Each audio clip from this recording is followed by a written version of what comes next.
Hi, how are you doing? Hope you're doing well. So today we're going to discuss the 5 points what a patient desires when he walks into the clinic for a hair transplant. Though the patient will not be able to spell it out in so many ways, many patients do not know what to expect. But these are the 5 things he wants done at a subconscious level. Many patients have unrealistic expectations. They are not aware of the bounds of hair transplant, the limitations of a hair transplant, what they can achieve for a hair transplant. And this is where the duty of a hair transplant surgeon, an ethical hair transplant surgeon, comes in to water down his unreasonable expectations, make him come to terms with what he can achieve through a hair transplant and what he cannot just achieve. So like in this patient who walked into my clinic one day, who wanted a hair transplant that would make him look young and a hair transplant that would sort out his problems once and for all. A young patient. So before I mention the 5 points which I discussed with the patient during an exhaustive consultation, one-on-one consultation in the clinic, let's see his before and after results.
So now we go on to the 5 points which make a hair transplant successful, both in the minds of the doctor and the patient. For those of you who haven't subscribed, please do.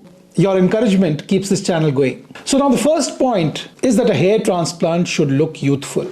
The patient does not know what are the essentials in the hairline design, in the implementation of a hair transplant, which will make his hair transplant look youthful. Just merely restoring the hairline, not dealing with the temples which have receded, will not add youthfulness to the hair transplant. Because to the roving eye of an inquisitive person, it is the temple points which indicate the age of a person. Similarly, many patients would come asking for a crown area only when they have extensive baldness. Merely doing the crown area, not doing the hairline, not doing the temple points, is not going to make the patient youthful. The patient does not know how the hair transplant result is going to pan out, how he is going to look after the result sets in. So it is for the doctor to guide him.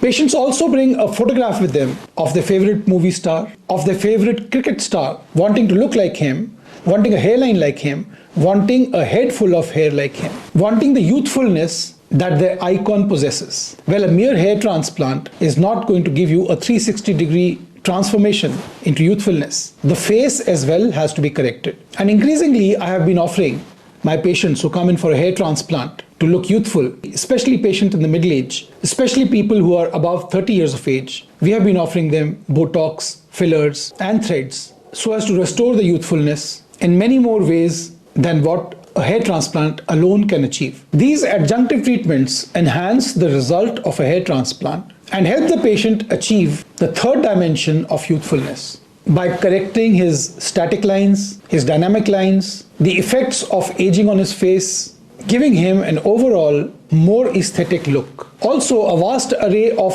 lasers are available today and also in our clinic, which help in facial rejuvenation, along with facial peels using the dermapen. And this entire armamentarium that we have gathered in our clinic helps the patient to achieve a 360-degree transformation. Number 2, a hairline should not be pluggy. A hairline should have a transition zone of singles so that it is soft. Yes, 1 or 2 doubles is acceptable. That also happen in a natural hairline. But a straight hairline, a pluggy hairline, a hairline that looks and feels like a toothbrush is despicable, to say the least. The patient will always want it corrected because this can be spotted from a mile and a half. Also, a hairline which is not aesthetically designed, a hairline which does not follow the rule of thirds, a hairline which is not gender appropriate. A male getting a heart-shaped hairline, a female getting an M-shaped hairline will not look natural at all.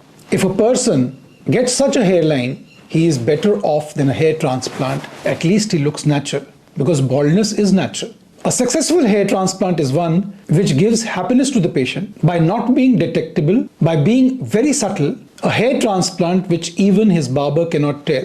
Thirdly, the hair transplant should be age appropriate. When you're doing a hair transplant, when you're creating a new hairline, you're fixing the hairline. This hairline is not programmed to recede as you age. Therefore, even if you're 25, your hairline should be one which you will not be uncomfortable with when you become 35 years of age as age catches up. Because with time, the hairline is meant to recede. A person who's 45 having a hairline of an 18-year-old will look so odd. Similarly, a patient who's 25 years old and who has visible thinning, suggesting an extensive baldness which is going to develop, and a strong family history, should be counseled to set back his hairline, because as the baldness progresses, we never know which way the baldness will progress. Suppose it goes to grade 7. Have you ever seen a grade 7 patient with a hairline of a 25-year-old? Now we come to the fourth point. A hair transplant should cater for future progression. We should not kill the goose that lays golden eggs. We should not overharvest the donor. Like nowadays, patients are aspiring for 10,000, 20,000 grafts in a session, as advertised by many doctors around the world, putting all the grafts available in one time. The fear is that we do not know how the baldness is going to progress, which areas, new areas of baldness are going to come up in future, whether the patient is going to stop taking finasteride if he is young. So we do not know the progression of baldness in future. We cannot gaze into the crystal ball. So only those many grafts should be harvested and placed as will give a reasonable cover, keeping in mind the patient's future progression, keeping grafts in reserve for future progression of baldness. Every hair in a person with extensive baldness is precious because the body does not replenish grafts which have been harvested and used. You have only one donor area and you have to make it last a lifetime so that it can keep affording to give grafts as baldness progresses. And as a corollary, therefore, a person with a strong family history, a person developing extensive baldness, especially when he is young, cannot just afford a bad hair transplant. And therefore, he needs to research properly before he jumps into the bandwagon of hair transplant. Because no revision hair transplant,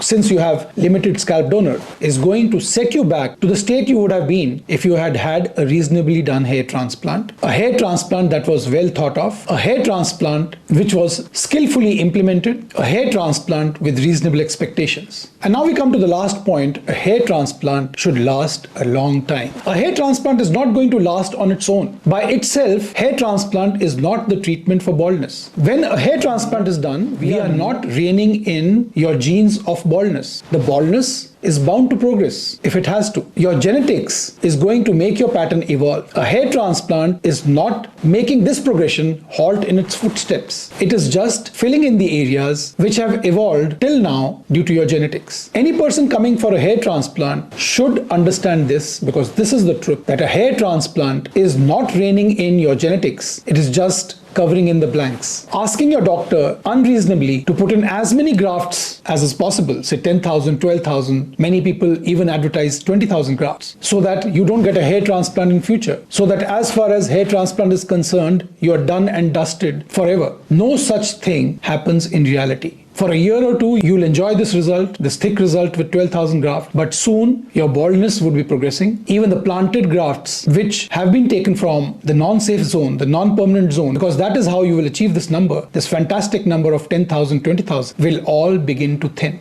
And then you do not have a recourse. No more grafts are available unless you have a lush body donor area. No grafts are available to cover the future progression of baldness. So a reality check is essential. Watering down the patient's unrealistic goals and objectives, his unreasonable, irrational expectations is the duty of the plastic surgeon or the dermatologist treating the patient. So when planning your hair transplant, keep these 5 points in mind, the 5 points that you aspire to and how to achieve them so that you have a happy transformation, a youthful hair transplant, a hair transplant that looks natural, feels natural, and lasts a long period of time. So that was the talk for the day. A word of caution again. Let me know if you have any questions. Leave a comment in the comment section below. For personalized consultations, please send a WhatsApp on the numbers above, because in-person consultations cannot be done in the comment section below. Thank you for watching again. God bless you.